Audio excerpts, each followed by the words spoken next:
एक छोटे से गांव में शकीला नाम की लड़की रहती थी। शकीला बहुत मासूम, हंसमुख और दयालु थी। उसे जानवरों और पक्षियों से बेहद लगाव था।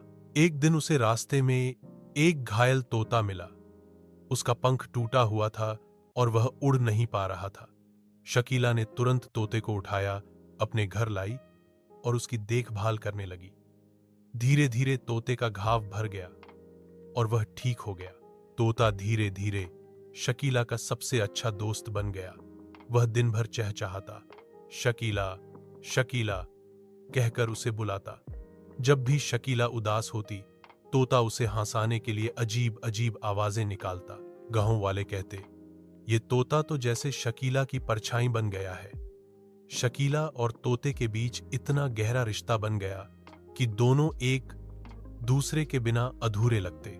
लेकिन वक्त बदला।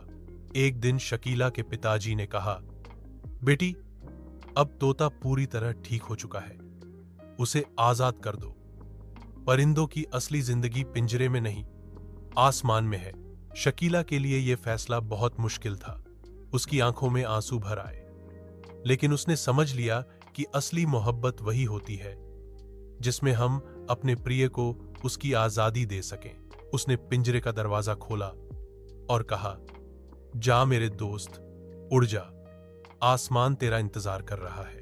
तोता पहले थोड़ी देर तक चुपचाप शकीला को देखता रहा, फिर जोर से चहचहाया और पंख फैलाकर उड़ गया। शकीला की आंखों से आंसू बह रहे थे, लेकिन उसके दिल में सुकून था कि उसने अपने सबसे प्यारे दोस्त को उसकी असली जिंदगी लौटा दी।